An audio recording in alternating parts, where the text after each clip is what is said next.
جنگ قادسیہ حضرت عمر فاروق رضی اللہ تعالی عنہ کے دور خلافت میں مسلمانوں اور ایرانیوں کے درمیان لڑی گئی تھی۔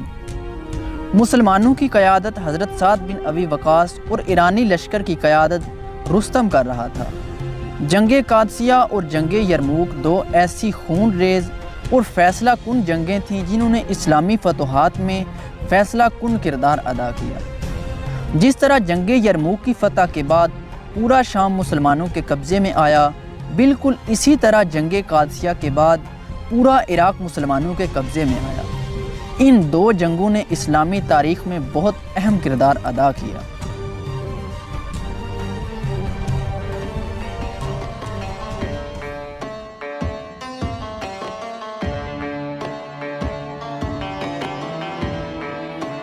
محرم 12 ہجری بمطابق 633 عیسوی میں حضرت ابو بکر صدیق رضی اللہ تعالی عنہ نے حضرت خالد بن ولید کو یمامہ کی مہم سے فارغ ہونے کے بعد عراق کی طرف روانہ کیا، جبکہ دوسری طرف اسلامی لشکر کو یکے بعد دیگرے 4 حصوں میں تقسیم کر کے حضرت ابو بکر نے شام کی مہم پر روانہ کیا۔ حضرت خالد بن ولید کو عراق کا بہت بڑا حصہ فتح کر لینے کے بعد شام میں حضرت ابو عبیدہ کی مدد کے لیے جانے کا حکم دیا گیا اور ان کے پیچھے مثنہ بن خارثہ کو عراق کا امیر مقرر فرمایا۔ حضرت خالد بن ولید نے حضرت ابو بکر کے حکم کے مطابق آدھا لشکر عراق میں چھوڑا اور آدھا لشکر اپنے ساتھ لے کر شام کی طرف روانہ ہو گئے۔ حضرت خالد بن ولید کے شام کی مہم پر چلے جانے کے بعد تقریباً 1 سال تک ایرانیوں کے خلاف کوئی کارروائی نہیں کی گئی، کیونکہ اب مسلمانوں کے مرکز کی تمام تر توجہ شام کی طرف ہو گئی تھی، اس لیے کوئی مزید کارروائی یا کمک عراق کی طرف نہ بھیجی گئی۔ ایرانی مسلمانوں کو اپنے علاقوں سے نکالنے کے لیے بہت بڑا لشکر تیار کرنے لگے۔ حضرت مثنہ بن خارثہ نے یہ محسوس کیا کہ ان کے پاس جو فوج عراق میں موجود ہے وہ اس ایرانی لشکر کا مقابلہ کرنے کے لیے کافی نہیں ہے۔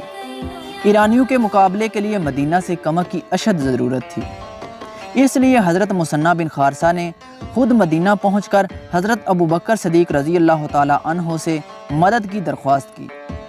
حضرت ابو بکر صدیق رضی اللہ تعالی عنہ اس وقت بستر مرگ پر تھے۔ آپ کے انتقال میں چند ہی دن باقی رہ گئے تھے، پھر بھی آپ نے حضرت مثنہ سے ملاقات کی اور حضرت عمر کو وصیت کی کہ اگر میں صبح مر جاؤں تو شام تک مثنہ کو کمک پہنچ جانی چاہیے، اور اگر میں شام کو انتقال کر جاؤں تو صبح سے پہلے مثنہ کی مدد کو لشکر نکل جانے چاہیے۔ حضرت عمر بن خطاب رضی اللہ تعالی عنہ جب مسند خلافت پر بیٹھے تو سب سے پہلے عراق کی مہم پر توجہ دی۔ بیعت خلافت کے لیے تمام اطراف سے بے شمار آدمی آئے ہوئے تھے، اور حضرت عمر فاروق نے اسی موقع کو غنیمت سمجھا اور مجمع عام سے جہاد کا آغاز کیا۔ چونکہ لوگوں کا عام خیال تھا کہ عراق کی حکومت فارس کا پایہ تخت ہے اور وہ حضرت خالد بن ولید کے بغیر فتح نہیں کیا جا سکتا، اس لیے سب خاموش رہے۔ حضرت عمر فاروق رضی اللہ تعالی عنہ نے کئی دن تک وعظ کیا لیکن کچھ اثر نہ ہوا۔ آخر چوتھے روز اس جوش سے تقریر کی کہ حاضرین کے دل دہل گئے۔ حضرت مثنہ نے اٹھ کر کہا، مسلمانوں، میں نے ماجوسیوں کو آزما لیا ہے اور وہ مرد میدان نہیں ہیں۔ عراق کے بڑے بڑے اضلاع کو ہم نے فتح کر لیا ہے اور عجم ہمارا لوہا مان چکا ہے۔ اسی وقت حاضرین میں ابو عبید ثقفی اٹھ کھڑے ہوئے جو قبیلہ ثقیف کے مشہور سردار تھے، اور کہا کہ اس کام کے لیے میں حاضر ہوں۔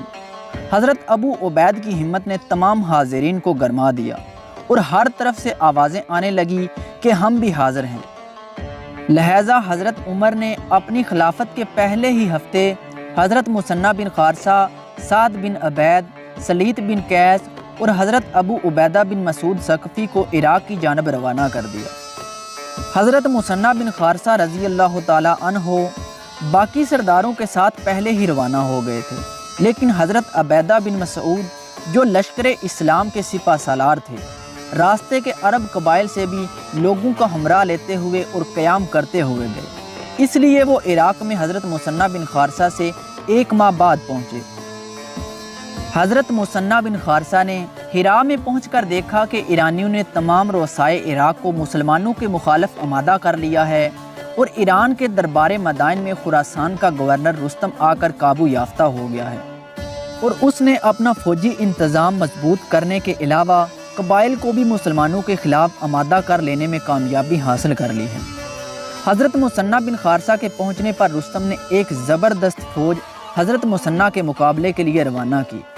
دوسری زبردست فوج شاہی خاندان کے ایک بہادر اور تجربہ کار سپہ سالار نرسی کے ماتحت مقام کسکر کی طرف بھیجی اور تیسرا عظیم الشان لشکر جابان نامی سردار کے ماتحت نشیبی فرات کی سمت روانہ کیا، جس نے مقام نمارک میں آ کر چھاونی ڈال دی۔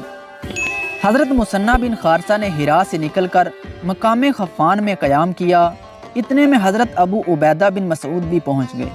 انہوں نے تمام فوج کی سپہ سالاری اپنے ہاتھ میں لی اور حضرت مثنیٰ کو سواروں کی سرداری سپرد کر کے مقام خفان ہی میں چھوڑا اور خود مقام نمارک میں جابان پر حملہ آور ہوئے۔ بڑی خون ریز جنگ ہوئی۔ آخر حضرت ابو عبید نے بذات خود اللہ اکبر کہہ کر لشکر ایران پر سخت حملہ کیا اور ان کی صفوں کو دھرم بھرم کر دیا اور ان کی جمعیت منتشر ہو گئی۔ دوسری طرف ایرانیوں کا دوسرا سالار نرسی 30,000 فوج لیے ہوئے مقام کسکر میں مقیم تھا اور جابان اور اس کی شکست خوردہ فوج بھی اس کے پاس آ گئی۔ دربار ایران میں جب جابان کی شکست کا حال معلوم ہوا تو رستم نے مدائن سے ایک عظیم الشان فوج جالیانوس نامی سردار کی سرکردگی میں نرسی کی امداد کے لیے بھیجی، مگر حضرت ابو عبیدہ بن مسعود ثقفی نے جالیانوس کے پہنچنے سے پہلے ہی نرسی کی فوج کے ساتھ جنگ شروع کر دی۔ نہایت زور و شور کے ساتھ لڑائی شروع ہو گئی۔ حضرت مثنیٰ بن خارثہ نے جب دیکھا کہ لڑائی طول کھینچ رہی ہے تو انہوں نے اپنے دستے کو جدا کر کے 4 کوس کا چکر کاٹ کر ایرانی فوج کے عقب میں پہنچ کر حملہ کر دیا۔ نرسی نے اس غیر متوقع حملے کو روکنے کے لیے اپنی فوج کے ایک حصے کو اس طرف متوجہ کیا۔ حضرت سعد بن عبید نے ایک زبردست حملہ کیا اور خاص نرسی کے سر پر جا پہنچے اور حضرت ابو عبید بھی صفوں کو چیرتے اور دھرم بھرم کرتے ہوئے آگے بڑھنے لگے۔ یہ حالت دیکھ کر مسلمانوں نے نعرہ تکبیر کے ساتھ ایک زبردست حملہ کیا۔ ایرانی میدان خالی کرنے لگے۔ نرسی سعد بن عبید کے مقابلے میں نہ جم سکا اور جان بچا کر پیچھے ہٹنے لگا۔ نرسی کے بھاگتے ہی تمام لشکر بھاگ پڑا۔ حضرت مثنیٰ بن خارثہ نے مفرورین کا تعاقب کیا اور باقی لشکر نے قیدیوں کو سنبھال کر ایرانیوں کے خیمے اور بازاروں پر قبضہ کر لیا۔ اس کے بعد حضرت ابو عبیدہ رضی اللہ تعالیٰ عنہ نے حضرت مثنیٰ بن خارثہ، حضرت عاصم اور حضرت سلید کو فوجی افسر بنا کر ارد گرد کے ان مقامات کی طرف روانہ کیا جہاں ایرانی لشکر کے موجود ہونے کی خبریں پہنچ رہی تھیں۔ ان سرداروں نے ہر جگہ فتح حاصل کی اور تمام علاقے کو فتح کر لیا۔ نرسی کی شکست کی خبر سن کر جالیانوس باکشیا میں رک گیا۔ حضرت ابو عبیدہ نے آگے بڑھ کر اس پر حملہ کیا اور وہ بھاگ کر مدائن پہنچ گیا۔ جالیانوس جب شکست کھا کر مدائن پہنچا تو تمام دربار ایران میں ہلچل مچ گئی۔ رستم نے سرے دربار اعلان کرایا کہ کون سا بہادر ہے جو لشکر عرب کی پیش قدمی کو روک سکتا ہے اور اب تک کی ایرانی شکستوں کا انتقام عربوں سے لے سکتا ہے۔ سب نے بلا اتفاق کہا کہ بہمن جاذبیہ۔ چنانچہ بہمن جاذبیہ کو رستم نے 3000 فوج اور 300 جنگی ہاتھی نیز ہر قسم کا سامان جنگ اور سامان رسد دے کر روانہ کیا اور اس کی کمک کے لیے جالیانوس کو مقرر کر کے بہمن جاذبیہ کو درفش قاویانی بھی دیا گیا، جس کی نسبت ایرانیوں کا عقیدہ تھا کہ جس فوج کے ساتھ یہ جھنڈا ہوتا ہے اس کو کبھی شکست نہیں ہوتی۔ ادھر سے حضرت ابو عبید بن مسعود ثقفی اس لشکر عظیم کی آمد کا حال سن کر مقام کسکر سے روانہ ہوئے اور دریائے فرات کے اس کنارے پر مقام مروہا میں مقیم ہوئے۔ چونکہ دریائے فرات بیچ میں حائل تھا لہٰذا دونوں لشکر چند روز تک خاموش پڑے رہے۔ بلا آخر فریقین کی رضامندی سے دریائے فرات پر پل تیار کیا گیا۔ جب پل بن کر تیار ہو گیا تو بہمن جاذبیہ نے حضرت ابو عبیدہ کے پاس پیغام بھیجا کہ تم دریا کو عبور کر کے اس طرف آتے ہو یا ہم کو دریا عبور کر کے اس طرف بلاتے ہو۔ اگرچہ دوسرے سرداروں کی رائے تھی کہ اہل فارس کو دریا کے اس طرف بلانا چاہیے، لیکن حضرت ابو عبیدہ نے یہی پسند کیا کہ ہم دریا کے اس پار جا کر ایرانیوں کا مقابلہ کریں گے۔